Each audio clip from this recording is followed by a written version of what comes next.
Hello friends, welcome to the Puja Shri classes. Last topic हमने damper element पढ़ा था। उसके आगे हम डंपर एलिमेंट और स्प्रिंग मास को ऐड करके इक्वेशन निकालेंगे। ठीक है, तो आगे हम पढ़ते हैं। Consider a translation spring mass, consider a translation spring mass and damper system Son below. ये देखिए, हमने एक स्प्रिंग मास लिया है और एक डैम्पर सिस्टम लिया है। इन विच फोर्स इज अप्लाइड, इस पर एक फोर्स ऊपर की तरफ लग रहा है F. Then this force is distributed on all the three element of the mass spring damper system। ये फोर्स कहाँ है? तीनों एलिमेंट पे एक साथ लग रहा है ना। तो अब देखते हैं इसके लिए हम क्या है। This force F is applied on मास। ये फोर्स कहाँ लग रहा है? मास पे लग रहा है। यूनिट इज kg, मास की यूनिट क्या होती है? Kilogram. Result into displacement of x, इसका रिजल्ट क्या होगा? ये मास डिस्प्लेसमेंट मतलब यहाँ से यहाँ चला जाएगा x पर। If spring deflection constant is k, अगर स्प्रिंग डिफ्लेक्शन कांस्टेंट क्या हो? k हो। इसको किससे रिप्रेजेंट करते हैं? न्यूटन मीटर से। एंड फ्रिक्शन कोफिशिएंट कौन सा है? f। फ्रिक्वेंस कोफिशिएंट है f को किससे, f की यूनिट क्या होती है? न्यूटन पर रेडियन पर सेकेंड, है newton second per radian. Then equation of motion for the system is obtain is applying second law of translation motion. इसमें क्या लगेगा? Second law of translation motion. तो इसमें क्या होगा? F equal to m d square x of t and d t square plus F d x of t upon d t plus k x of t. This equation is a linear constant coefficient second order differential equation. ये कैसी equation है? Second order differential equation. क्यों? क्योंकि इसकी जो इसके first power वो 2 है। इसका हम लाप्लास ले लेंगे, टेकिंग लाप्लास ट्रांसफॉर्म। इसका लाप्लास ट्रांसफॉर्म लेंगे तो ये होगा f of s equal to m। ये सेकेंड ऑर्डर है तो इसको कैसे होगा? s square x of s minus s x of o 0 plus minus x of o plus, ये होगा। फिर दूसरी हमारी फर्स्ट ऑर्डर में है तो वो होगा s of x of s to x of s and minus x o plus, और थर्ड होगा k x ऑफ s। तो अब देखिए इसको कैसे स्मॉल कर लेंगे। Now let system start from rest and hence initial condition is assumed 0। Initial condition क्या एज्यूम करते हैं? 0। तो ये हम इसको ऐसे लिख सकते हैं f of s equal to m s square x of s। ये क्या है? इनिशियल कंडीशन है तो इसको हम किससे एज्यूम कर लेंगे? 0। तो ये 0 हो गए। फिर f s x of s, ये इसकी भी इनिशियल कंडीशन 0। फिर k x ऑफ s, ये तो कांस्टेंट ही है ना। तो ये है क्या हमारा इसका transfer function g of s equal to x of s upon f of s equal to 1 upon m s square plus f of s plus k। ये हो गया हमारा सेकेंड ऑर्डर इक्वेशन, जो हमने एक मास पे कौन सी स्प्रिंग मास और ट्रांसलेशन स्प्रिंग मास और डैम्पर सिस्टम लेके और एक फोर्स अप्लाइड किया है। अब सेकेंड, इसके बाद हम पढ़ेंगे रेशियोनल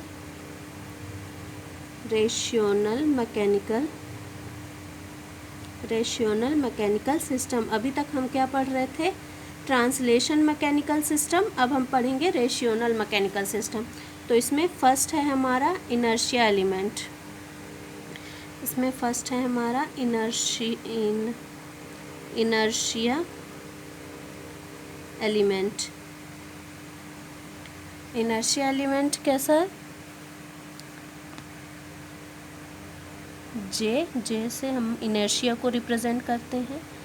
ये है हमारा रेफरेंस, इधर से हमारा बट इनर्शिया कैसा होता है? ऐसा। तो ये है आई ऑफ टी, फिर ये ओमेगा 1 थीटा। ठीक है,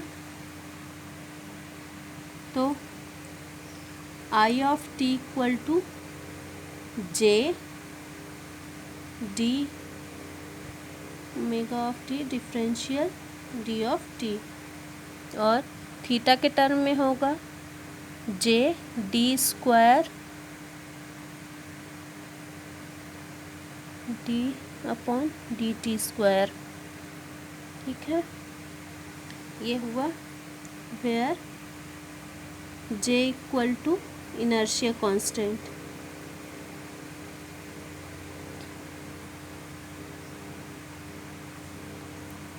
तो क्या हुआ? Inertia constant. नेक्स्ट है, सेकंड है नेक्स्ट है torsional spring element. Torsional spring element कैसा होता है? ये कुछ ऐसा होता है।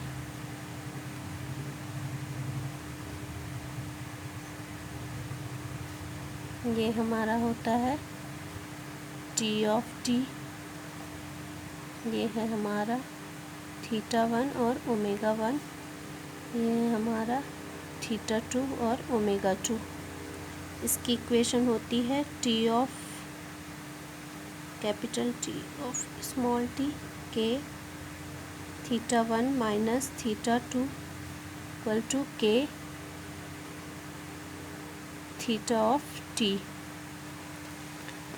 इसको हम, और दूसरी इक्वेशन क्या होगी ओमेगा की? के integration minus infinite to t omega 1 minus omega 2 d t. तो इसे हम लिख सकते हैं के integration minus infinite to t omega of t d t. ठीक है, के का क्या होता है यहाँ पे? कांस्टेंट। कौन सा कांस्टेंट?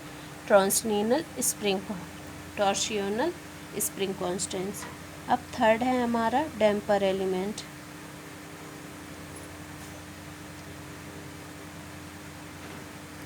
डैम्पर एलिमेंट कैसा होगा?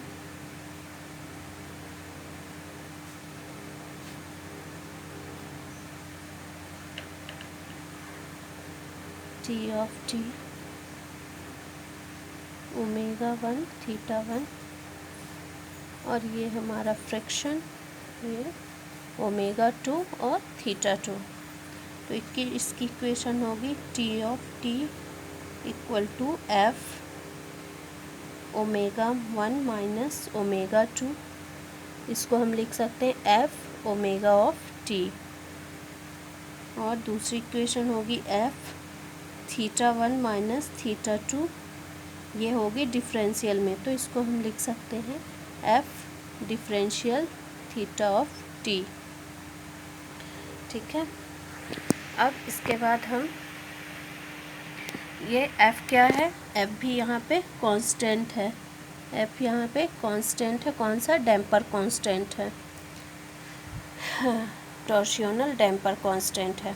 ठीक है, इसके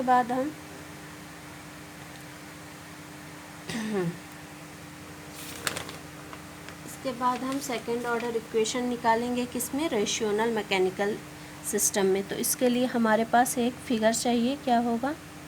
ये कुछ ऐसा फिगर होगा।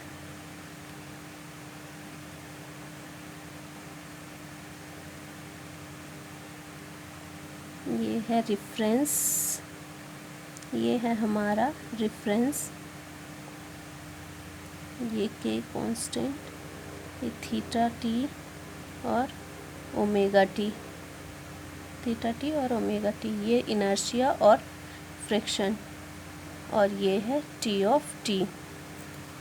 तो अब इसका second order equation, apply torque, इसमें टॉर्क अप्लाई हो रहा है टी ऑफ टी, इसको रिप्रेजेंट करते हैं न्यूटन मीटर में टॉर्क को, which is analogous to force in translation system in place of mass take movement inertia J, इसको हम रिप्रेजेंट करते हैं किलोग्राम मीटर स्क्वायर में। Coefficient of viscous friction remain same as before, that is f, f को newton metre second per radian में। K is constant called torsional constant. ठीक है, यहाँ पे हम लिख लेते हैं t of t equal to क्या है, टॉर्क, टॉर्क को रिप्रेजेंट करते हैं न्यूटन मीटर में, न्यूटन मीटर। थर्ड सेकेंड हमारा क्या है, जे इनर्शिया, इनर्शिया जे है इनर्शिया, इनर्शिया को हम किस में रिप्रेजेंट करते हैं, किलोग्राम मीटर से मीटर स्क्वायर में। फिर है एफ, एफ क्या है, फ्रिक्शन है, फ्रिक्शन, फ्रिक्शन रिप्रेजेंट होता है न्यूटन मीटर पर रेडियन पर सेकेंड से। और के है कांस्टेंट, टॉर्शनल कांस्टेंट। और क्या है, बस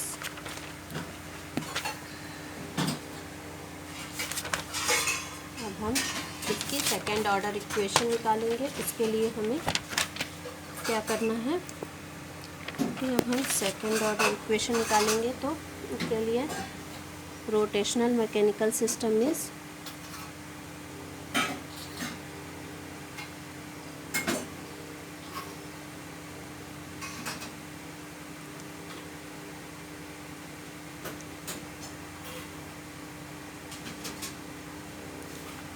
T of t equal to J d square theta t upon d t plus f d theta of t upon d t plus K theta of t. K theta क्या है, यहाँ पे theta है angular displacement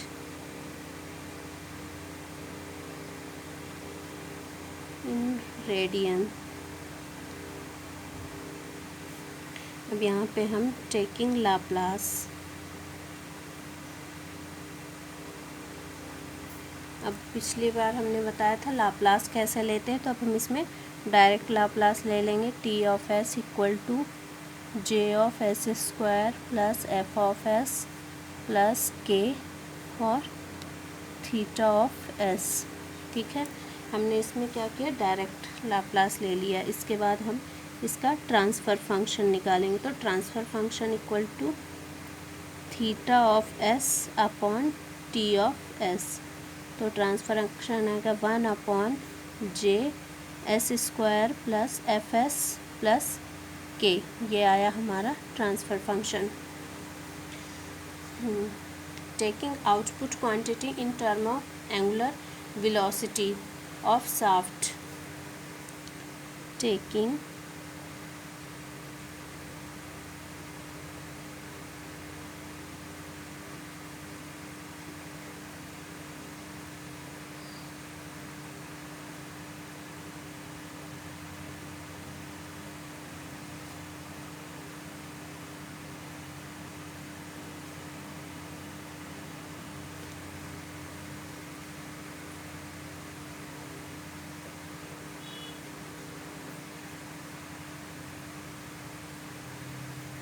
तो omega t equal to d theta upon d t, और अगर इसका Laplace निकाल लेंगे तो omega s equal to s theta of s. तो इसका ट्रांसफ़र फंक्शन कैसा होगा, omega of s upon T of s equal to s upon J s square plus F s plus K. ये होगा एंगुलर वेलोसिटी का angular velocity के साथ transfer function. अब हम पढ़ेंगे time response analysis of control system. Time response analysis कौन कौन से होते हैं, चलिए लिख लेते हैं। पहले क्या पढ़ेंगे, time response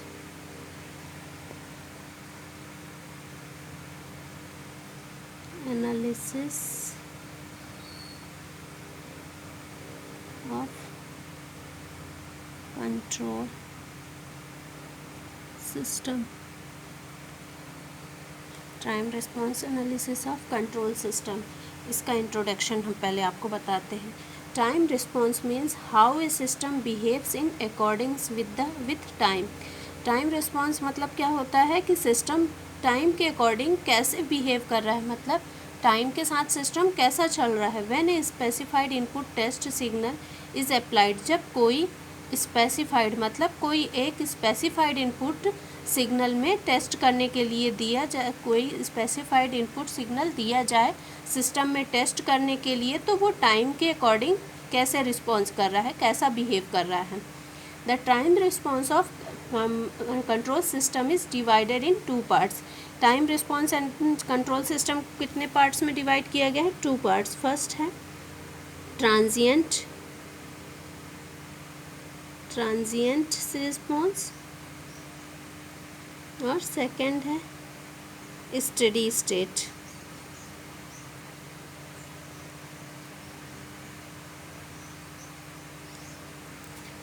the transient part of time response reveals the nature of response are also given as indication about its speed.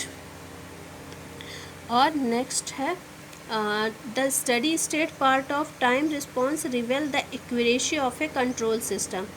तो मतलब ट्रांजिएंट रिस्पॉन्स में क्या होता है, वो नेचर के ऊपर रिस्पॉन्स करता है सिस्टम के, और स्टेडी स्टेट में वो कंट्रोल सिस्टम की एक्यूरेसी देखता है। Steady state error is observed if the actual output does not exactly match with the input. Steady state error जब सिस्टम कब देता है, जबकि एक्चुअल आउटपुट मैच नहीं करता है, एक्चुअल आउटपुट के साथ सिस्टम मैच नहीं करता है। तो दोनों में हम कंपैरिजन बताते हैं। तो पहला है ट्रांजिएंट रिस्पॉन्स और दूसरा क्या है, steady state.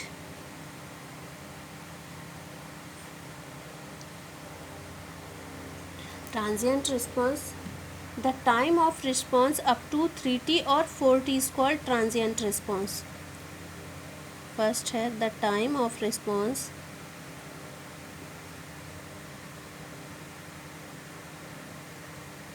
Up to 3t और 4t is called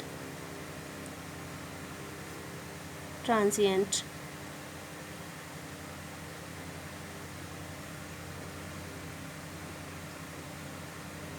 As time increased, transient response became 0. As time increases,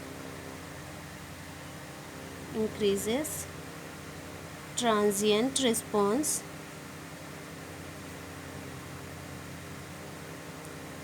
becomes 0. और स्टेडी स्टेट में क्या होता है, response after 4t is called response after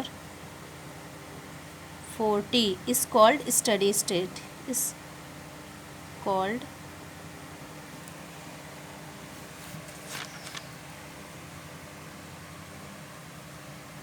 steady state.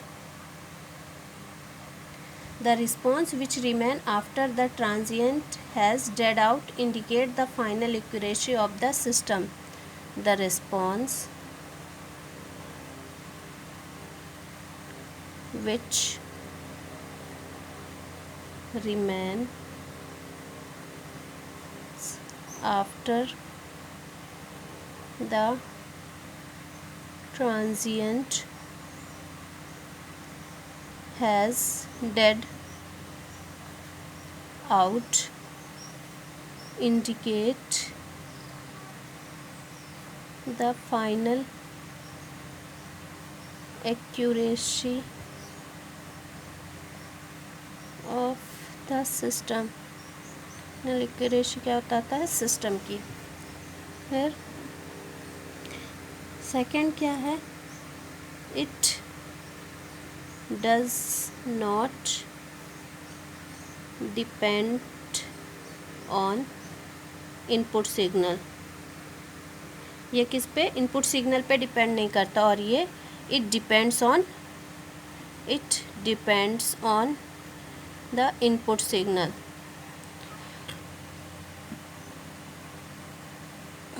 ये इनपुट सिग्नल पे depend करता है। थर्ड क्या है?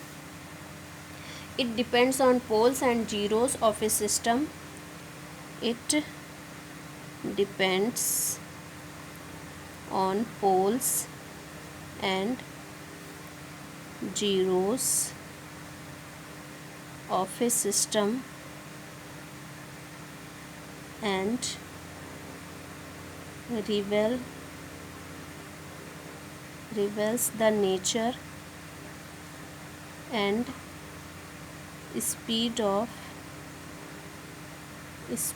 of response। ये क्या है? ये डिपेंड करता है किस में? पोल्स और जीरोस पर सिस्टम के। और ये क्या रिवेल करता है? नेचर और speed. The steady state part reveals the accuracy of A control system. देखिए, हमने दोनों का कंपैरिजन कर लिया। लास्ट कंपैरिजन क्या है? फर्स्ट क्या है? The time of reference up to 3t and 4t is called transient response. As time increases transient response becomes zero. Steady state क्या है? Response after 4t is called steady state. The response which remain after the transient has dead out indicate the final accuracy of the system. It does not depends on input signal. It depends on input signal. It depends on poles and zeros of a system and reveals the nature and speed of response. The steady state part reveals the accuracy of control system। ये control system की accuracy reveals करता है, और nature और response, और ये poles और zeros पे depend करता है। Thank you for watching। इसके आगे के टॉपिक हम आगे की क्लास में पढ़ेंगे। और प्लीज़ लाइक एंड सब्सक्राइब कीजिए, एंड कोई भी डाउट हो तो प्लीज़ क्वेश्चन कीजिए। Thank you.